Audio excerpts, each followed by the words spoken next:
Pantai Solo. Sokser. Listrik gimana Pak listrik? Dari listrik sementara di sini kita sementara di sini.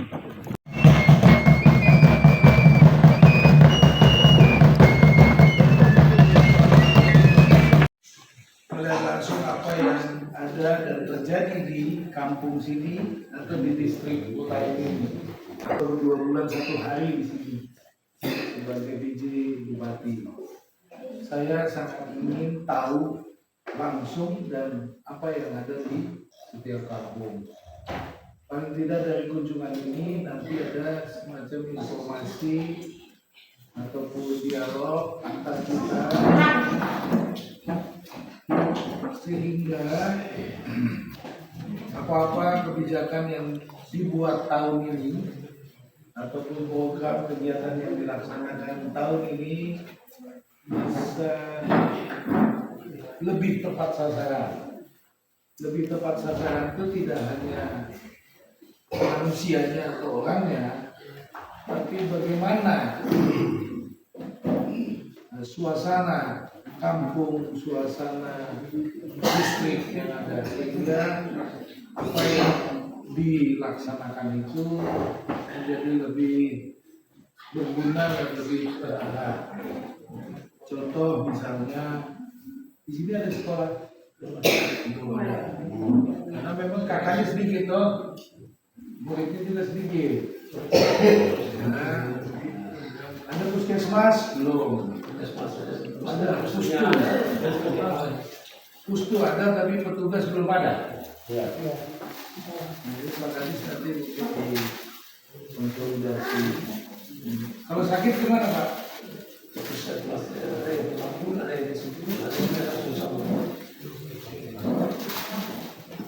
Nah, jadi itu perlu pustu itu Bapak. Karena sudah ada pustu ya, sebaiknya itu digunakan. Nah lalu soal apa namanya itu kesehatan, pustu itu menjadi penting sebagai sarana untuk masyarakat mendapat pelayanan kesehatan yang cukup. Ya, saya nggak mau bilang yang baik, tapi yang cukup, standar maksudnya.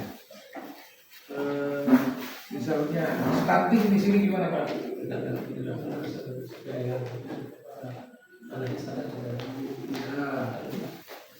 dana desa masuk nggak ke sini? Masuk. Berapa dana desanya ini? Oh itu banyak loh, dari 700 juta Pak. Seharusnya hal-hal yang terkait pembangunan di sini dengan dana desa, dan mudah-mudahan sih harusnya bisa baik ya Pak, dan digunakan dengan baik. Dermaga juga tadi itu saya lihat ya, kalau gotong royong bisa nggak? Ya, karena kan yang perlu kita di sini ya, orang desa. Kalau terus-terus kita meminta terus tidak datang-datang, berarti nanti dermaganya hancur. Sebab itu kan kalian yang perlu, kita perlu, ya. Ada tamu yang datang atau kita pergi. Kalau dermaga rusak, otomatis kita semua akan terganggu. Jadi gotong royong itu perlu Bapak, karena itu kepentingan bersama orang kampung sini. Ya, jangan tunggu bagi Bapak sebagai kepala distrik, ya. Jangan tunggu. Kalau rusaknya sedikit-sedikit kayak itu tuh. Itu bagusan kan dibagusin tuh, dipasang pakai kayu wangi-wangi apa. Gotong royong tuh. Iya, karena namanya kayu pasti laku. Ya pasti laku kayu ya.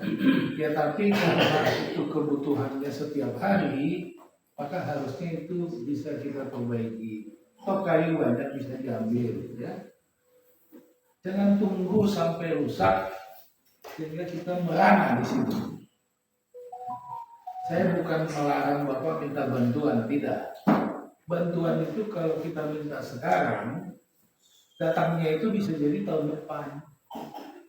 Selama setahun menunggu, rusaklah dermaga itu. rusaklah bangunan ini.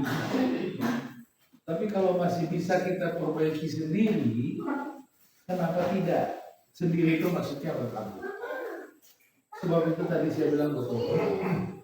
Nah, kita sebagai aparat pemerintah, Bapak di distrik, di kampung, bagaimana mengangkat ini supaya gotong royong itu sesuatu yang bukan luar biasa, tapi itu sesuatu yang biasa di kampung. Nggak usah di kampung, Bapak, di Jakarta aja orang masih gotong royong kok sesama warga. Mana mungkin setiap sebulan sekali itu kalau di tempat saya itu ada kerja bakti, bersihin paret, kalau ada yang bolong-bolong ditambal patungan kita beli semen. Itu di Jakarta loh Pak. Kalau di kampung begini itu tidak terjadi, itu yang luar biasa menurut saya. Sehingga semuanya jadi terhambat. Kalau ini bocor gimana? Apa harus nunggu dari Sorong atau dari provinsi baru diperbaiki? Padahal memperbaiki bocor seng itu mudah sekali. Bocor seng mudah, kalau menurut saya ya. Karena saya kan bekas tukang. Ya. Saya tuh bekas tukang, jadi tahu.